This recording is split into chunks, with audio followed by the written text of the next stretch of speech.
श्री शिवाय नमस्तुभ्यम दोस्तों।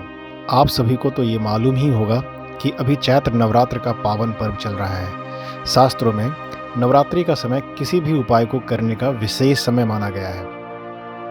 आज के समय लगभग सभी घरों में कोई न कोई किसी न किसी रूप में बीमार पड़ते ही रहते हैं। कई लोग तो ऐसे हैं जिनका सारा धन बीमारियों में ही जाता रहता है।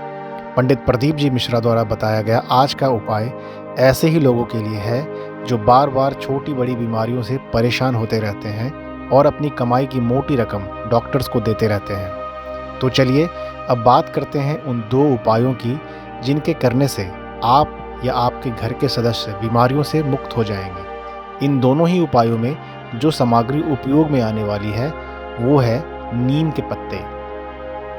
अब सवाल उठता है कि इस उपाय को करना कब है। तो इस उपाय को आप सुबह सुबह करें और नवरात्रि के किसी भी दिन कर सकते हैं। तो चलिए अब बात करते हैं पहले उपाय की।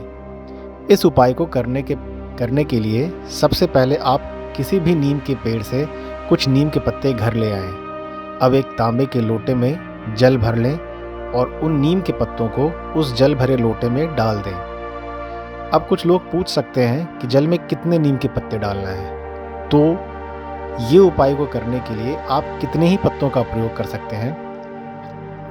अब इस जल और नीम पत्र डले पात्र को उस व्यक्ति के पास ले जाएं जो बीमार है। अब इस लोटे को उस व्यक्ति के सर से पांव तक सीधी दिशा में मतलब क्लॉकवाइज डायरेक्शन में 21 बार घुमाना है। जब आप इतना कर लें तब इस लोटे को किसी नीम के पेड़ के पास ले जाएं और इसमें भरे जल और नीम पत्र को नीम के पेड़ के जड़ में डाल दें और माता भगवती से यह प्रार्थना करें कि हे माते, हमारे घर को या अमुक व्यक्ति को बीमारी से मुक्त करें। ये उपाय आपको नवरात्रि में ही करना है और इसे नवरात्रि के किसी भी दिन कर सकते हैं। आपको बताते चलें कि नवरात्रि के इस 9 दिन माते अपने सभी स्वरूपों के साथ नीम के पेड़ में ही निवास करती हैं। अतः नवरात्रि में नीम का पेड़ बहुत विशेष माना जाता है। आप देखेंगे कि इस उपाय को करने के बाद बीमार व्यक्ति धीरे धीरे स्वस्थ होने लगता है और निश्चित ही आपकी ज़िंदगी से डॉक्टर्स का चक्कर खत्म हो जाएगा। चलिए अब चलते हैं आज के दूसरे छोटे से उपाय की ओर। इस उपाय को भी करने के लिए आपको नीम के पत्ते की ही आवश्यकता पड़ने वाली है। आप सभी ने बंदरवाल या फिर तोरण का नाम तो सुना ही होगा। अक्सर घरों में आम के पत्ते या अशोक के पत्ते से बने तोरण लगाई जाती हैं, परंतु इस उपाय को करने के लिए आपको नीम के पत्तों के तोरण बनाना है।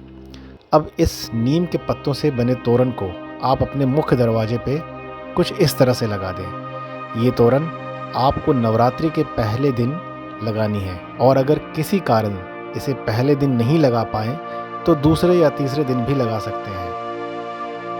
अब आपको इस तोरण को नवरात्रि के 9वें के दिन उतार देना है और किसी तालाब, सरोवर या किसी पेड़ के नीचे रख के घर आ जाना है।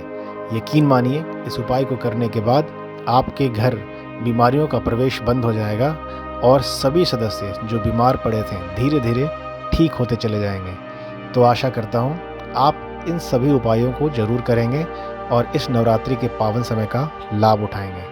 तो फिर मिलते हैं किसी ऐसे ही विशेष उपाय के साथ अगले वीडियो में। तब तक के लिए आप सभी को श्री शिवाय नमस्तुभ्यम। हर हर महादेव।